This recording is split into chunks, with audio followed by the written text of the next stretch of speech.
हम स्टडी कर लेते हैं अब मल्टीनेशनल कंपनीज के एडवांटेजेस और डिसएडवांटेजेस। पहला पॉइंट है हमारा फॉरेन की इन्वेस्टमेंट में इंक्रीज होना। कोई भी कंट्री जब अपनी कंपनी को दूसरी कंट्री में भेजती है तो उस कंट्री का पैसा दूसरी कंट्री में जाता ही है, क्योंकि हर कंट्री चाहती है कि मेरे पास विदेशी पूंजी आए, दूसरे देश का पैसा आए। तो मान लीजिए जापान ने अपनी कंपनी को इंडिया में लगाने की परमिशन दी कि आप इंडिया में अपनी कंपनी लगा लीजिए, तो क्या होगा, इंडिया के पास जापान का पैसा आएगा, फॉरेन इन्वेस्टमेंट आई, फॉरेन की मनी हमारे पास आई, फॉरेन की मनी मतलब जापान की मनी हमारे पास आई, तो अब हम जापान का प्रोडक्ट आसानी से खरीद सकते हैं। अदरवाइज क्या होगा, हमें क्या करना पड़ता है, हम रुपया देंगे और जापान की करेंसी को एक्सचेंज करेंगे, तो एक्सचेंज के टाइम पर बहुत प्रॉब्लम्स आती हैं। अब जापान की कंपनी यहां पर आई, जापान का पैसा अल्टीमेटली हमारे देश में आ गया। अब जापान का पैसा हमारे हाथ में आ ही गया है, तो जापान का कोई भी प्रोडक्ट हम आसानी से परचेज कर सकते हैं। दूसरा जो बेनिफिट है वो है एम्प्लॉयमेंट का, लोगों को नौकरियां मिलती हैं। स्टैंडर्ड ऑफ लिविंग, लोगों का जीवन जीने तक का तरीका सुधर जाता है, उनके लाइफ में सुधार आता है, गुणवत्ता में सुधार आता है, उनका जीवन बहुत अच्छा सुधर जाता है। फिर हमारा पॉइंट है इकोनॉमिक डेवलपमेंट, देशों का विकास होना स्टार्ट होता है, क्योंकि हम जिस भी देश में अपनी कंपनी लगाते हैं, मल्टीनेशनल कंपनी जहां पे भी लगती है, उन कंट्रीज का विकास होना शुरू हो जाता है। फिर हमारा पॉइंट है proper use of resources, resources का प्रॉपर यूज होना स्टार्ट होता है। मान लीजिए मेरी कंट्री में रिसोर्सेज एक्स्ट्रा रखे हुए हैं, प्रॉपर यूटिलाइज, पूरे यूटिलाइज नहीं हो पाते, कोई कंपनी आएगी मेरी कंट्री में, रिसोर्सेज को अच्छे से यूटिलाइज करना स्टार्ट कर देती है। फिर नेक्स्ट पॉइंट है हमारा टेक्निकल डेवलपमेंट, टेक्नोलॉजी का भी काफी डेवलपमेंट होता है इन कंट्रीज की वजह से, इस कंपनीज की वजह से, क्योंकि ये कंपनी जब एक कंट्री में एंटर करती है, बिजनेस स्टार्ट किया, तो उस कंट्री का भी टेक्नोलॉजिकल डेवलपमेंट होना स्टार्ट होएगा, क्योंकि वहां के लोग भी फॉरेन की टेक्नोलॉजी को देखकर कुछ और इंप्रूव करना स्टार्ट कर देते हैं।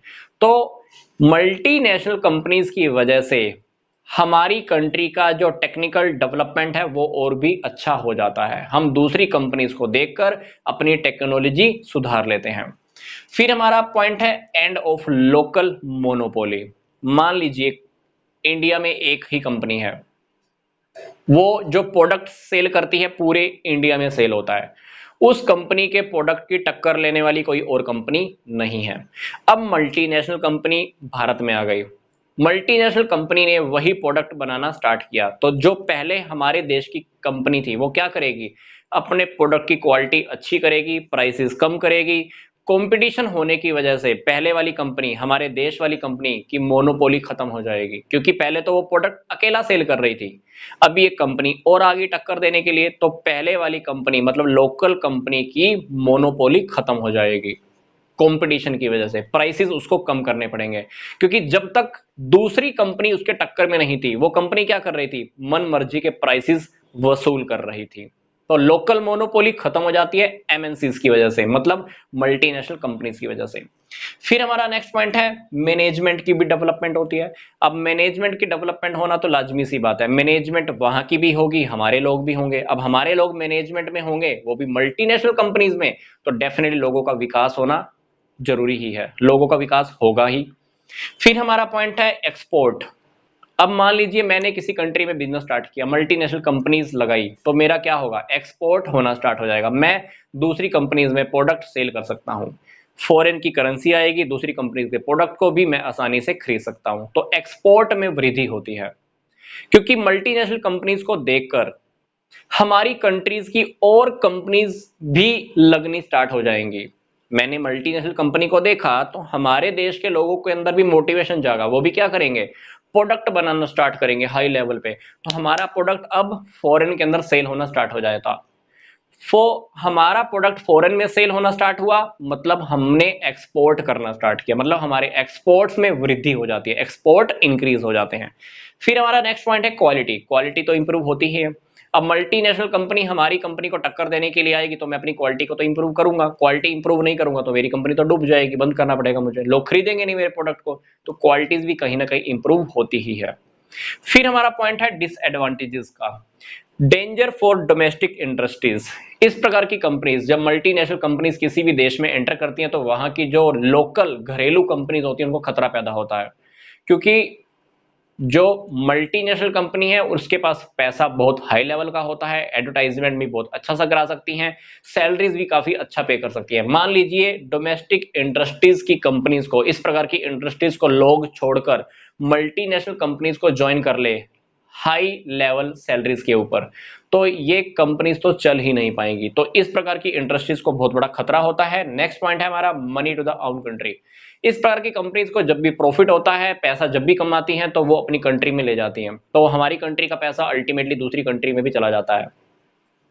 फिर लोकल पॉलिटिक्स। इस प्रकार की कंपनीज लोकल पॉलिटिक्स में बहुत ज्यादा इंटरफेयर करती हैं, स्पेशली वो कंट्रीज जो अंडर डेवलप्ड है या डेवलपिंग कंट्रीज हैं, क्योंकि उस कंट्रीज के अंदर सरकार की तो चलती ही नहीं होगी, सरकार मल्टीनेशनल कंपनीज के ऊपर डिपेंड होकर रह जाती हैं। तो मल्टीनेशनल कंपनीज जैसे चाहती हैं, मल्टीनेशनल कंपनीज जैसा चाहती हैं वैसा ही गवर्नमेंट ट्रीट करने लगती है वहां के लोगों को। तो मतलब मल्टीनेशनल कंपनीज का पॉलिटिक्स के अंदर बहुत बड़ा इंटरफेयर होना स्टार्ट हो जाता है। फिर हमारा पॉइंट है लोकल रिसोर्सेज को अच्छे से यूज ना कर पाना। मैं अपने देश में रह रहा हूं, अपने देश के रिसोर्सेज को यूज करूंगा तो बहुत अच्छे से यूज करूंगा, किसी और देश में मैं एंटर गया तो वहां के रिसोर्सेज को नुकसान करना भी स्टार्ट कर सकता हूं। तो रिसोर्सेज को हम कभी कभी प्रॉपर यूज नहीं कर सकते। ऐसा भी कह सकते हैं कि अगर मान लीजिए मैंने किसी और कंट्री में अगर लोगों को नौकरियां दी, बिजनेस वहां पे लगाया, तो वहां के लोगों को मैं क्या नौकरियां दूंगा। हो सकता है कि मैं वहां के लोगों को शोषण करूं, उनको सैलरीज ना दूं, वहां के रिसोर्सेज पानी को वायु प्रदूषित करूं, ध्वनि प्रदूषण करूं, धुआं ज्यादा छोड़ूं, नदियों को बेकार करूं, तो ये लोकल रिसोर्सेज को हम यहाँ पे खराब करने की बात कर रहे हैं। तो मल्टीनेशनल कंपनीज की वजह से कहीं ना कहीं लोकल रिसोर्सेज को भी नुकसान होना स्टार्ट होता है। नेक्स्ट हमारा no benefit to poor people. इस प्रकार की कंपनीज जहां भी अपना बिजनेस लगाती हैं उनके प्रोडक्ट काफी हाई प्रोफाइल होते हैं। प्रोडक्ट वो बनाए जाते हैं जो अमीर घराने के लोग खरीद सकें। अब अमीर घराने के लोग प्रोडक्ट खरीद सकें तो वहां पे हमने कोई ऐसा प्रोडक्ट तो बनाया नहीं जो पुअर लोगों के लिए हो, गरीब लोगों के लिए हो। तो जो भी प्रोडक्शन होता है, जो भी प्रोडक्ट बनता है, वो डेफिनेटली रिच फैमिलीज के लिए, रिच लोगों के लिए बनता है, पुअर लोगों को ध्यान में नहीं रखा जाता। तो ये था हमारा मल्टीनेशनल कंपनीज का टॉपिक। मिलते हैं अब हम नेक्स्ट वीडियो में एक नए टॉपिक के साथ। यहां तक का वीडियो देखने के लिए आपका धन्यवाद।